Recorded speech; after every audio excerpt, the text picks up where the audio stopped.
आज हम खुदा के पाक कलाम की रोशनी में खुदावंद यीशु मसीह के सलीब पर अदा करदा चौथे कलमे के बारे में सीखेंगे, जिसके बारे में मत्ती की अंजील उसके 27वें बाब की 45 और 46वीं आयत में लिखा है, दोपहर से तीसरे पहर तक तमाम मुल्क में अंधेरा छाया रहा और तीसरे पहर के करीब यीशु ने बड़ी आवाज से चलाकर कहा, एली एली लमा शबक्तनी, ऐ मेरे खुदा तूने मुझे क्यों छोड़ दिया।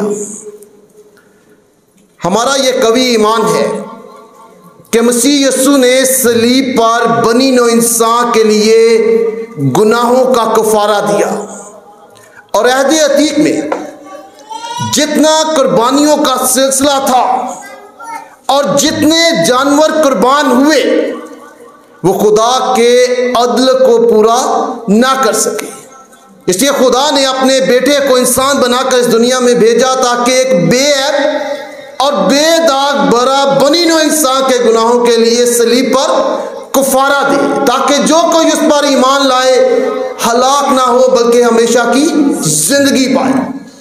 खुदावंद यीशु मसीह के कफारा के दो पहलू हैं, या हम कह सकते हैं दो हिस्से हैं।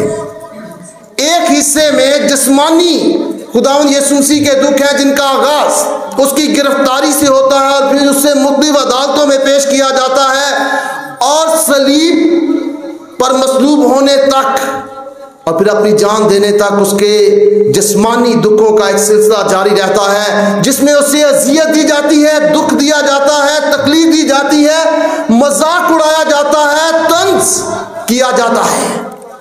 और ये खुदावंद यीशु मसीह की सजा का वाकया दुनिया की तारीख का सबसे बड़ा नाइंसाफी का वाकया है, जिसमें एक बेगुनाह को सजा दी गई। दूसरी तरफ ये खुदा के अदल का तकाजा है, खुदा के इंसाफ को पूरा होने के लिए इस अमल का होना जरूरी था। और जैसा कि खुदा के पाक कलाम में लिखा है कि दोपहर से तीसरे पहर तक तमाम मुल्क में अंधेरा छाया रहा, तो ये 12 बजे से 3 बजे का वक्त बनता है जब सूरज अपने पूरे अरूज पर रोशनी देता है। और उस वक्त खुदावंद यीशु मसीह जो है मसरूफ थे और पूरे मुल्क में अंधेरा छा गया।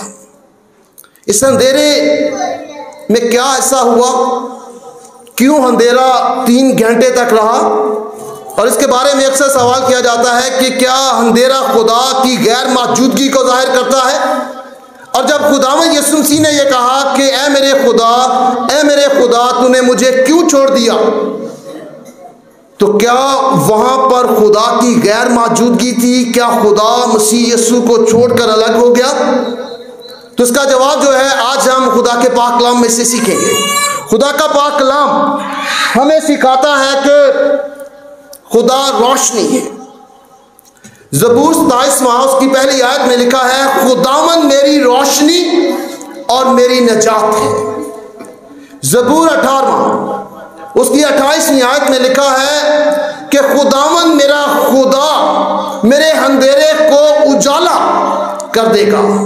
ज़बूर 36वां उसकी 9वीं आयत में लिखा है, तेरे नूर की बदौलत हम रोशनी देखेंगे। और यशायाह की किताब उसके दूसरे बाब की 5वीं आयत में लिखा है, ऐ याकूब के घराने आओ हम खुदावंद की रोशनी में चले। तो खुदा रोशनी है। जबकि खरूज की किताब उसके 10वें बाब की 21 और 22 आयत के मुताबिक खुदा ने मूसा से कहा कि तू अपना हाथ आसमान की तरफ बढ़ाना तो मुल्क मिस्र में तारीकी छा जाएगी। और मूसा ने ऐसा ही किया, उसने अपना हाथ आसमान की तरफ बढ़ाया और मुल्क मिस्र में 3 दिन तक अंधेरा छाया रहा। और खुदा का पाक कलाम बयान करता है कि किसी ने किसी को ना देखा। और ये अंधेरा उन आफतों में से एक आफत है जो खुदा ने मिस्र की अदालत के लिए भेजी। और फिर हमें खरूज की किताब उसके 19वें बाब की 16वीं आयत में मिलता है कि कोहे सीना के पहाड़ पर काली घटा छा गई। और खरूज की किताब उसके 20वें बाब की 18वीं आयत के मुताबिक जब मूसा शरीयत लेकर पहाड़ से आया, उसे 10 अहकाम दिए गए, तो पहाड़ से धुआं उठने लगा। और जब ये वाकयात हुए तो लोग खौफजदा हो गए, जिस बात को जाहिर करता है कि तारीकी हो, काली घटा हो, धुएं हो, तो वहां खुदा की मौजूदगी होती है। और खुदा का पाक कलाम हमें सिखाता है कि रोशनी हो तो खुदा जाहिर होता है, अंधेरे में भी खुदा जाहिर होता है। यानी खुदा रोशनी के तौर पर जाहिर होता है और खुदा अंधेरे के तौर पर जाहिर होता है। फिर इन दोनों में क्या फर्क है?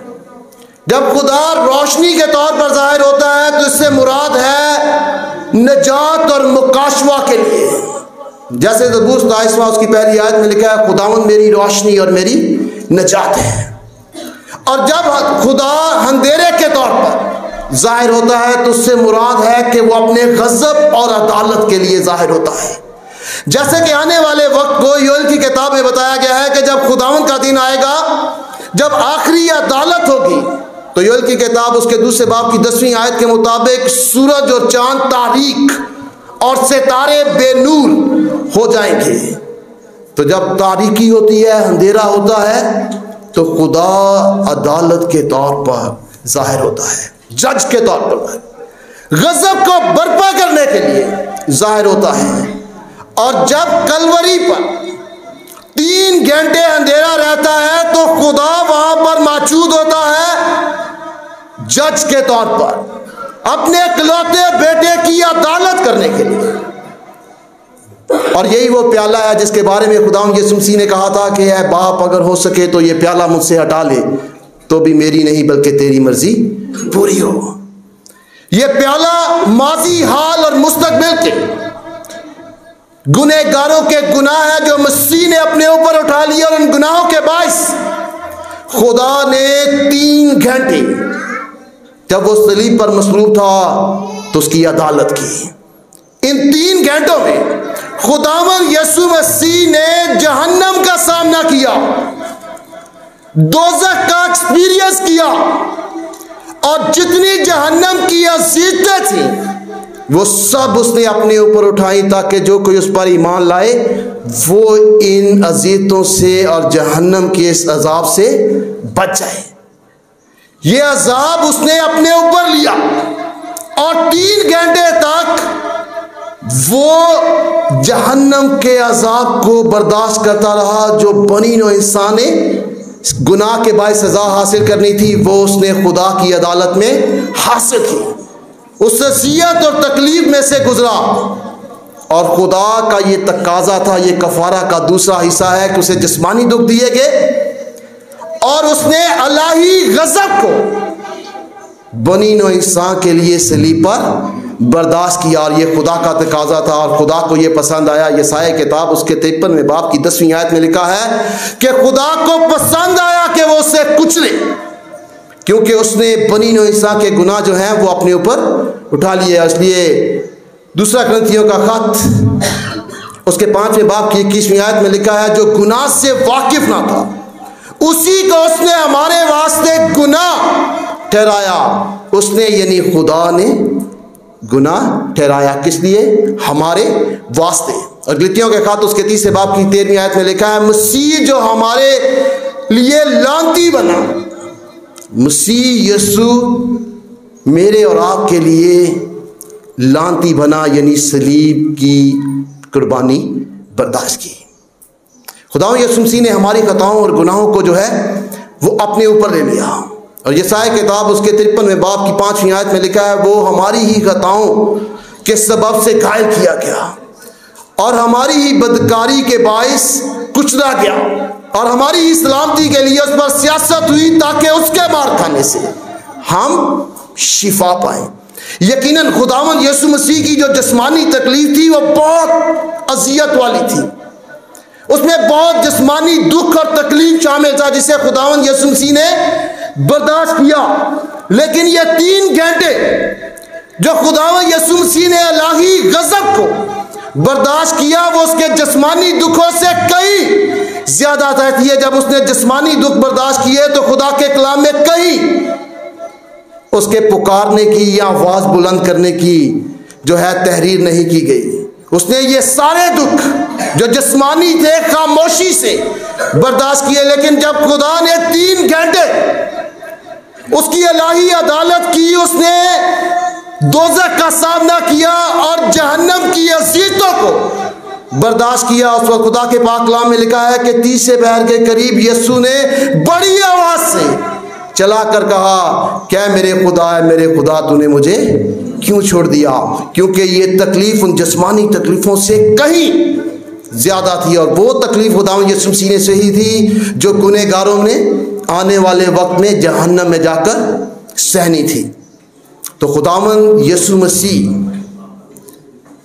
जब ये कहते हैं कि ऐ मेरे खुदा तूने मुझे क्यों छोड़ दिया, तो वो खुदा के आराम और सुकून के लिए इल्तिजा करते हैं, क्योंकि जो अदालत उसने सही उसमें आराम और सुकून नहीं था। क्योंकि अदालत में खुदा के गजब में गुनाहों की सजा में सुकून नहीं आ रहा, वो सुकून चाहता है जो बाप की रफाकत से उसे मिलेगा। वहां खुदा मौजूद था, लेकिन जज के तौर पर अपना गजब बर्पा करने के लिए, और वहां खुदा के आराम और सुकून की जो है वो गैर मौजूदगी थी, जिसके लिए खुदावंद यीशु मसीह इल्तिजा करते हैं, खुदा से कहते हैं। और 2 बार वो खुदा का नाम लेता है, और ये खुदा के पाक कलाम में नए नामा में पहला वाक़या है जहां खुदावंद यीशु मसीह ने खुदा को बाप कहकर नहीं पुकारा, बल्कि ए खुदा कहकर पुकारा है। और 1 बार नहीं 2 बार कहा कि ए मेरे खुदा, ए मेरे खुदा। और 2 बार क्यों पुकारा? ये उस जमाने में किस चीज को जाहिर करता था?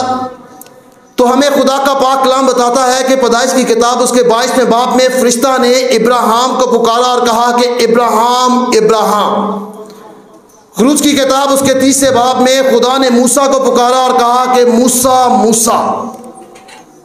और लूका की इंजील उसके 10वें बाब में खुदावंद यीशु मसीह ने मार्था से को पुकारा और कहा कि मार्था मार्था। और लूका की इंजील उसके 22वें बाब में खुदा ने पतरस को बुलाया और उससे कहा खुदावंद यीशु मसीह ने कि शमौन शमौन। और इमाल की किताब उसके 9वें बाब में पालूस रसूल को जब खुदा ने बुलाया तो उसे कहा खुदावंद यीशु मसीह ने कि सौल सौल। और यहाँ खुदावंद यीशु मसीह कहते हैं ए मेरे खुदा, ए मेरे खुदा।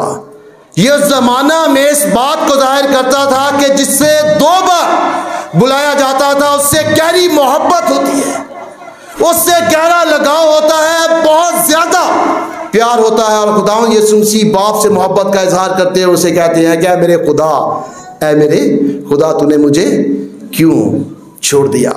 क्योंकि वहां खुदा का गजब था और अब उसने प्याला जो है वो अपने ऊपर उठा लिया था, खुदा के गजब को बर्दाश्त कर लिया था। अब वो खुदा के आराम और सुकून के लिए खुदा से कहता है कि तूने मुझे क्यों छोड़ दिया। ये उसकी कमजोरी को जाहिर नहीं करता, बल्कि उसके मजबूत ईमान को जाहिर करता है। क्योंकि ज़बूर 22 उसकी पहली आयत से जहाँ ये इक़्तिबास किया गया है, वहाँ ज़बूर नवीस जब ये कहता है तो खुदा पर मुकम्मल भरोसे को जाहिर करता है।